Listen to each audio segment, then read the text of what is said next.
Alright, listen. It's live. It's going to be just short and to the point. And to the point. When you ask God to reveal stuff to you, He's going to reveal everything to you. Everything. I think about all these senseless murders in Louisville, Kentucky, and all these senseless murders that's happening with these youth. I'm hot. I'm hot. I'm livid. I'm livid. You know, we have a lot going on in all of these cities. All of these cities concerning our youth, concerning gun violence, concerning the detectives who don't give a shit, whether it's in Louisville, Kentucky, whether it's in California, whether it's in Dallas, Texas, whether it's wherever. These gangs, you know, all these affiliations, quote unquote, that take these young boys under their wing, make them false promises, make them get out of character, and begin to alter their life. That's why bad morals corrupt good communication. Bad communication corrupt good morals. I'm sorry. Bad communication corrupt good morals. These boys feel like they have no way out. These young boys feel like they have to join these gangs, or they have to be affiliated with these grown-ass men who show them money and show them a different type of life. And then once they get involved in it and they get tangled up in it, there's no way out. Or they feel like there's no way out because people don't care anymore. The village has died. But can it be revived? Yes. Is it going to be revived? Yes.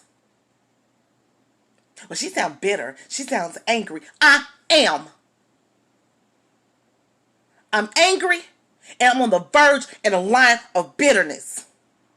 And I have to pray every single day that God begins to change me and begins to continue to get this out of me, because I will not let it consume me.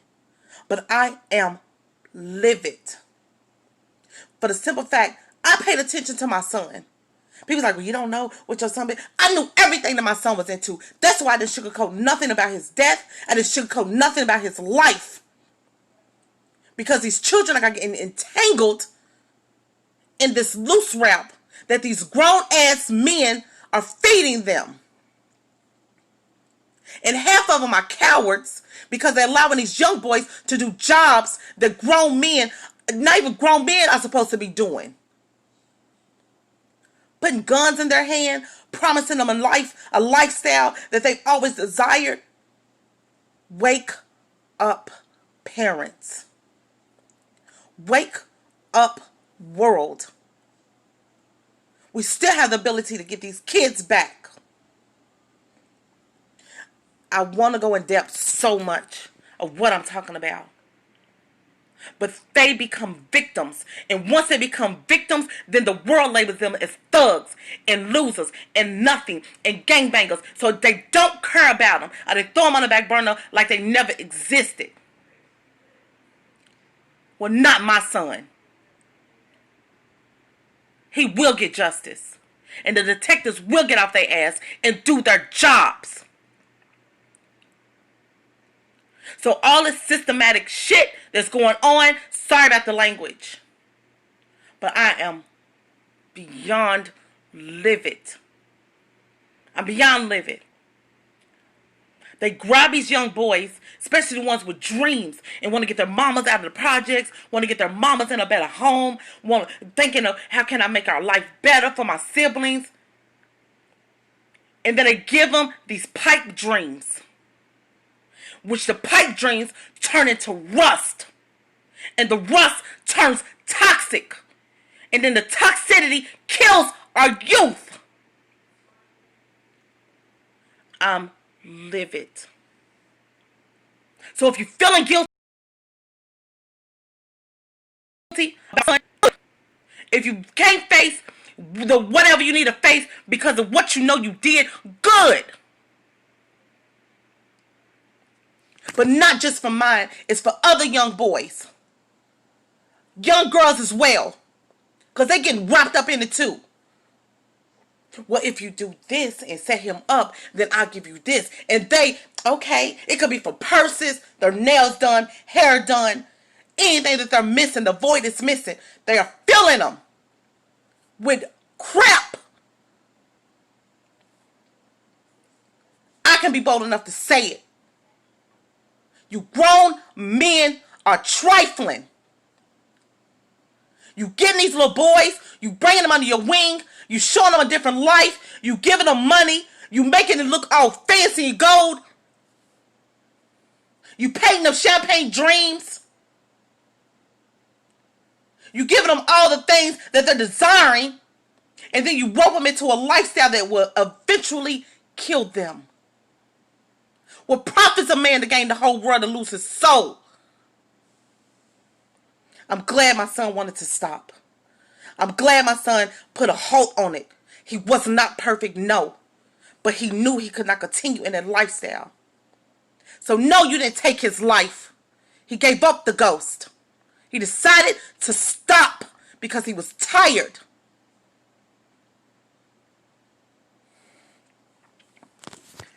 Like I said, it's time to get real and uncut. Because I'm hurting. And I'm not the only mother or father that's hurting, parent that's hurting. I'm hurting. Because I knew what my son had got wrapped up into and got entangled into. So for everybody seeking vengeance, stop being foolish. One's enough. Two's too many. 3 is devastation. Back off. Anybody seeking revenge for my son, back off. And let God do what God does. Because guilt will kill him quicker than anything else. So whoever stole, whoever took, whoever squandered, whoever manipulated, shame on you. Take it however you want to take it. Post it, share it, whatever.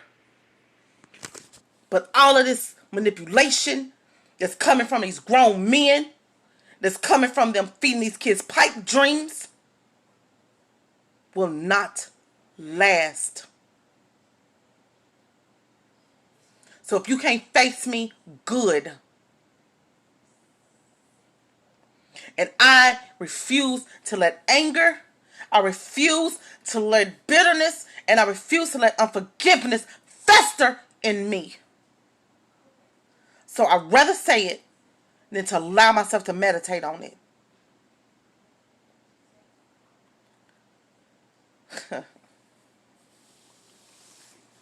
Don't think I don't know. Because I do. I heard all the time, well, Mama, you didn't know what Jonah was into. Yes, I did. I knew him like the back of my hand.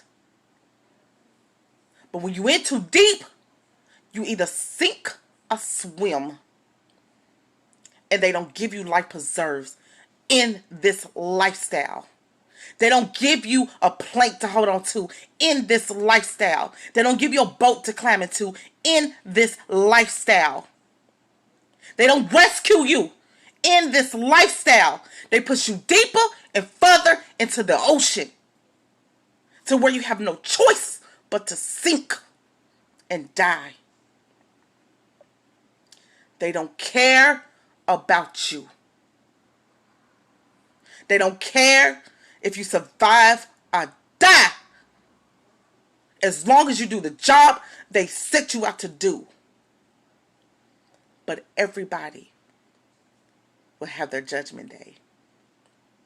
Everybody will have their judgment day. You take these little boys and you manipulate them. And you show them a lifestyle that they can't resist. Because of the lifestyle that they've been clawing and climbing to get to where they need to get. And when you see them clawing and climbing, you help them and then you drop them.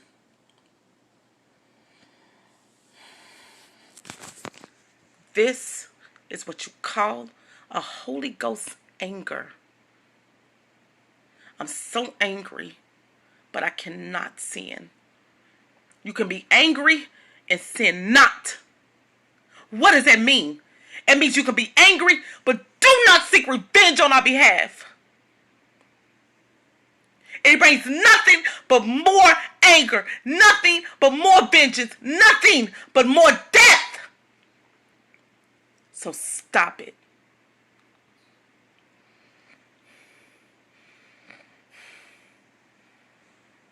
I'm beyond pissed right now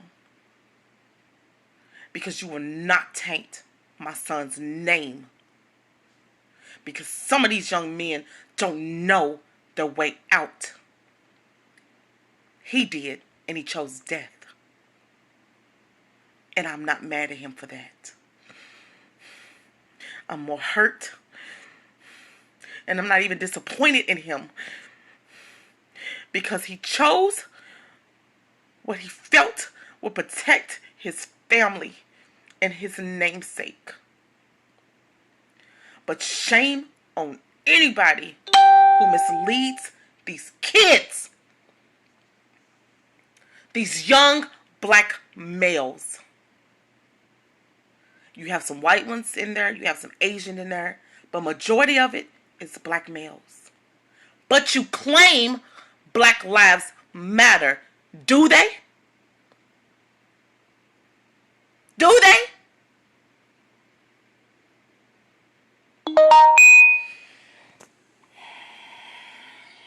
Listen. It's so, I can go so much deeper. And I can say so much more behind this. But I'm not. I'm done. That's all I gotta say.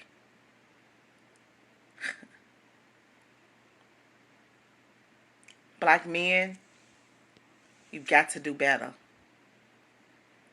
So all of your affiliations and your groups and your gangs and your alma maters, or however you want to call them, is dung, doo-doo. Number 2, shit, however you want to say it. Defecate. You are causing the race to be desolate. You're causing everyone, a majority of people, to eat their own young. What you mean by that? What you mean by that? Allowing them to go astray. Thinking it's easier for you as a mother or a father to let the streets raise your children. I wasn't one of them. But I knew my son was in trouble when I brought him home and he went back because he didn't have a choice. But in the end, he took a choice and he would rather have died. And I'm okay with the choice he made. I'm not okay with how he got to the point of where he had to make that choice to live or die.